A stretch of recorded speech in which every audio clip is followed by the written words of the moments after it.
નમસ્કાર વિદ્યાર્થી મિત્રો, હું છું રેમ પટેલ અને તમે જોઈ રહ્યા છો ક્લેવર એકેડેમી યુટ્યુબ ચેનલ। તો આજના વિડીયોની અંદર આજે આપણે જોઈશું અત્યારે વેકેશનનો તમારે ઉપયોગ કરવાનો છે। Golden time, don't miss golden time જે છે એનો ગુમાવશો નહીં અને એનો ઉપયોગ કરો, બરાબર। બેસ્ટ ટાઈમ ટેબલ આ વિડીયોની અંદર આપવાનો છું, પાક્કું ટોપર બનશો વિડીયોને જોઈને। ઓકે, તો ચાલો વિદ્યાર્થી મિત્રો તમારો ટાઈમ વેસ્ટ કરતા વિડીયોની શરૂઆત કરીએ।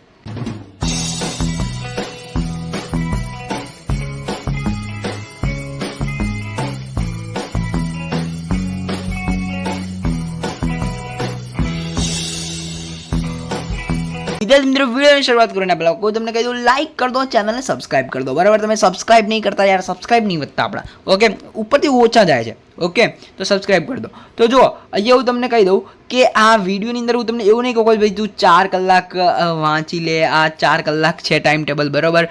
સવારે 4 કલાક વાંચ, નાઇટે વાંચ 4 કલાક વાંચ, પણ ઉપરથી તમારા બધા ડાઉટ ક્લિયર કરવાનું છું, બરાબર। એ મહત્વની વાત છે, okay. Step number 1, step wise જઈશું। સ્ટેપ નંબર 1 શું કહે છે કે night study versus day study. તમને એવો એક ક્વેશ્ચન થાય કે સવારે વાંચું યા રાત્રે વાંચું, એ તમારા ઉપર ડિપેન્ડ છે, બરાબર। તમારું શરીર શું કહે છે, તમારી બોડી શું કહે છે કે હું સવારે વાંચું યા રાત્રે વાંચું, તમારે ડિસાઈડ કરવાનું છે, બરાબર। જો તમારે સવારે વાંચતા હોય તો સવારે વાંચી શકો, રાત્રે વાંચતા હોય તો રાત્રે વાંચી શકો। અને જો ખબર નથી પડતી કે સવારે વાંચું કે રાત્રે વાંચું, તો તમારે શું કરવાનું છે, 4 દિવસ પહેલાં 4 દિવસ ટ્રાય કરીને જવાનું છે, સવારે વાંચીને જવાનું છે 2 દિવસ, અને 2 દિવસ રાત્રે વાંચવાનું છે, જેમાં કમ્ફર્ટેબલ રહે એની અંદર વાંચવાનું, ઓકે। દેખો આપણે આની અંદર ડીપમાં ચર્ચા કરવાની છે, સવારે વાંચવાનું અને રાત્રે વાંચવાનું, પણ એની પહેલાં આપણે સ્ટેપ નંબર 2 જોઈ લઈએ, ઓકે। સ્ટેપ નંબર 2 શું કહે છે, how many hours to study, એટલે કે મારે કેટલા કલાક વાંચવું જોઈએ। તમે એવું ક્વેશ્ચન કરતા હશો, બધાના મનમાં એવો ક્વેશ્ચન હશે, પણ હું તમને એવું નહીં કહું કે 4 કલાક વાંચ, 5 કલાક વાંચ, પણ હું તમને એવું કહીશ કે તું શોર્ટ ટર્મ ટાઈમ ટેબલ બનાય। શું શોર્ટ ટર્મ? ધારો કે તમારે સવારનો પ્લાનિંગ છે, સમજી લો કે મારે કાલે સવારે 7 વાગ્યાથી વાંચવું છે, બરાબર। તો તમારે રાત્રે 11-12 વાગે એ રાત્રે ઊંઘતા પહેલાં તમારે એક દિવસનું શોર્ટ ટર્મ ટાઈમ ટેબલ બનાવવાનું છે કે કાલે એક દિવસની અંદર મારે 2 સબ્જેક્ટ વાંચવાના છે, એ એકાઉન્ટ અને બીએ, બરાબર।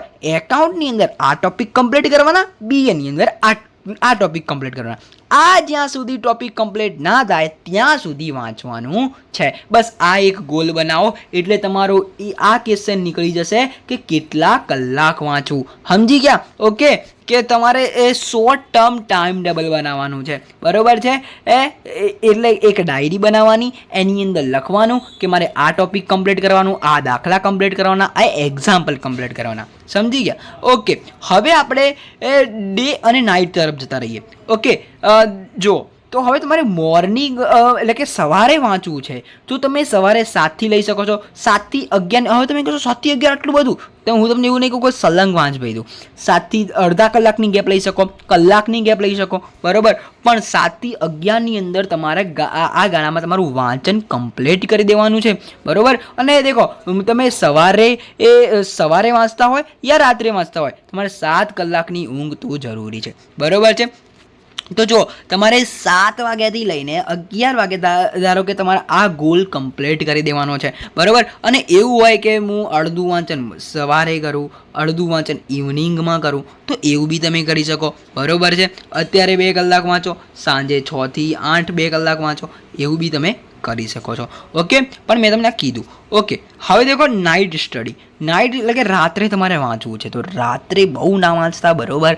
રાત્રે ઇનફ 2 કલાક ઇનફ છે, એટલે કે 2 વાગ્યા સુધી, બરાબર।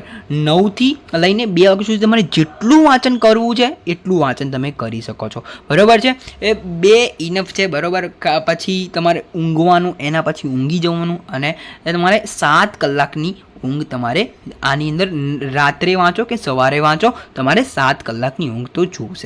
આ ડાઉટ ક્લિયર થઈ ગયો છે તમારો કે સવારે વાંચું કે રાત્રે વાંચું, સવારે કેટલા કલાક વાંચું, કેવી રીતે વાંચું, રાત્રે કેવી રીતે વાંચું, બરાબર। તમે સવારે વાંચતા હોય તો બે એક બનાવી શકો છો, એક તો સવારે અને એક સાંજે, બરાબર, 6 વાગ્યાવાળો અને એક 7 વાગ્યાવાળો। અને જો તમે રાત્રે વાંચતા હોય એ તો બી તમે એક બનાવી શકો છો કે રાત્રે તમે 10 થી 12 વાંચો, બરાબર, અને સવારે 9 થી લઈને 11 વાંચો. આવી રીતે 2-2 કલાકનો ગેપ લઈ શકો છો. ઓકે, આઈ હોપ કે તમે ખબર પડી ગઈ હશે. હવે આપણે લાસ્ટ સ્ટેપ ઉપર જઈએ, સ્ટેપ નંબર 3. હવે તમને એવું થાય કે ટાઈમ ટેબલ ફોલો થતું નથી, એટલે કે એની અંદર અડધા ટોપિક રહી જાય છે. હવે ધારો કે ચલો મેં અહીંયા જોયું, હવે ધારો કે મેં અહીંયા આજે નક્કી કર્યું કે અકાઉન્ટની અંદર મારે 5 દાખલા કમ્પ્લીટ થવા જોઈએ, બીએની અંદર મારે 5 સવાલ જવાબ કમ્પ્લીટ થવા જોઈએ. હવે અકાઉન્ટની અંદર મારે 4 દાખલા કમ્પ્લીટ થયા, બીએની અંદર 3 સવાલ જવાબ, 2 સવાલ જવાબ મોટા, જે 2 સવાલ જવાબ મહત્વના હતા એ જ રહી ગયા. તો શું કરું? તો વિદ્યાર્થી મિત્રો, તમારે શું કરવાનું છે, જ્યારે બી તમારો ટાઈમ ખતમ થાય છે, ધારો કે મેં તમને કીધું હતું 7 વાગ્યાથી લઈને 11 વાગ્યા સુધી, તો તમારો ટાઈમ ખતમ થાય છે 11થી એની પહેલાં એનો સમય 1 કલાક એટલે કે 10 થી 11 એ સમય તમારો ખાલી રાખવાનો છે. એ સમય દરમિયાન કંઈ વાંચન નથી કરવાનું. હવે તમે કહેશો વાંચન નથી કરવાનું, વાંચન નથી કરવાનું, એમ તમે ટોપર બનીશું. પણ તમારે જે છેલ્લો કલાક હોય 10 થી 11 હોય, જે સમય બાકી રહ્યો હોય એની અંદર તમારે શું કરવાનું છે? એની અંદર તમારે જે બાકી રહી ગયું છે, જે તમે બેકલોગ કહો છો ને, બેકલોગ એટલે કે જે બાકી રહી ગયું છે એ તમારે પૂરું કરવાનું છે.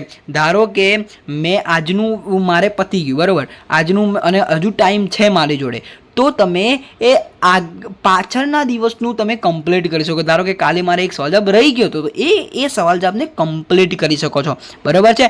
આવી રીતે ધારો કે માની લો કે મેં આજે 2 થી 5 વાંચન કર્યું, 2 થી 3ની અંદર આજનું મારો ટાર્ગેટ જે હતો એ બધો પતી ગયો. હવે મારી જોડે છે 3 થી 4 ને 4 થી 5.